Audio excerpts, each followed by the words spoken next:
Everyone, blogs with পিঙ্কিতে তোমাদের সবাইকে স্বাগত। এইভাবে ভিডিওটা শুরু করছি কারণ দিনটা ছিল ভোটের দিন আর আজকের শো স্টপার হলো আঙুলের এই দাগটা। তো চলো, সন্ধ্যাবেলা সুন্দর রেডি হয়ে গেছি, এবার যাব বারোদোলে, কারণ আজকে হলো আমাদের বারোদোলের লাস্ট দিন। আর লাস্ট দিন হওয়ার কারণে মেলার কিন্তু অর্ধেক দোকানই উঠে গেছিল, আর যেহেতু ভোটের দিন ছিল সেই জন্য মেলা কিন্তু একদম ফাঁকা ফাঁকা ছিল। আর তারপরে ম্যাজিকের দোকানে আমরা বেশ কিছুটা সময় কাটাই, বেশ মজা লাগছিল ম্যাজিকগুলো দেখতে। আর দেখো, এই যে আমার চশমাটা নিয়ে উনি বলে কি যে আমার চশমায় নাকি ভূত আছে।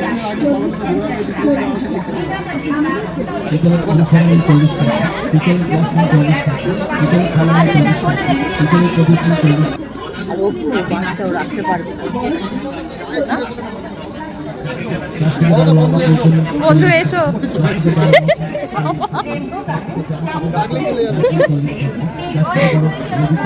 ওনার কাছে এই ম্যাজিকগুলো দেখতে কিন্তু বেশ মজা লাগছিল। জানি আমাদের বোকা বানাচ্ছে, তারপরও বেশ এনজয় করছিলাম আমরা দাঁড়িয়ে। আর সেই করতে গিয়ে দেখি তো আকাশের অবস্থা বেজায় কঠিন, মেঘ ডাকছে, সাথে ফোটা ফোটা বৃষ্টিও শুরু। এখনো তো ঠিকমতো মেলাটা ঘোরাই হলো না, কিছু তো খেতেও পারলাম না, আর কোনো রাইডসও ওঠা হলো না।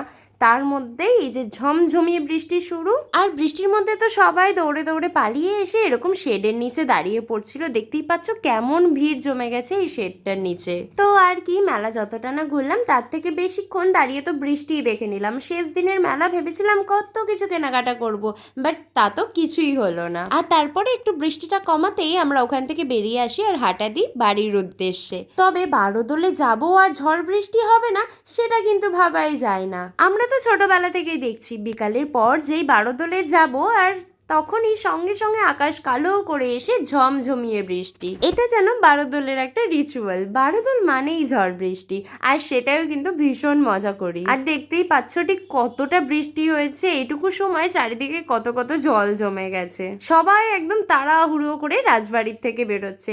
যেহেতু ছিলাম রাজবাড়ির একদম শেষ প্রান্তে, আসতে কিন্তু বেশ অনেকটা সময় লেগেছে, আর ততক্ষণে আমরা কিন্তু অনেকটাই ভিজেও গেছিলাম। আর আমাদের কাছে তো ছাতাও ছিল না, একটাই রেনকোট, দুজনের কেউই ভিজবো না, তাই একটা রেনকোট এরকম হাফ হাফ করে নিয়ে সারা রাস্তা মা মেয়েতে পুরো পাগলের মতো হাসতে হাসতে বাড়ি ফিরেছি।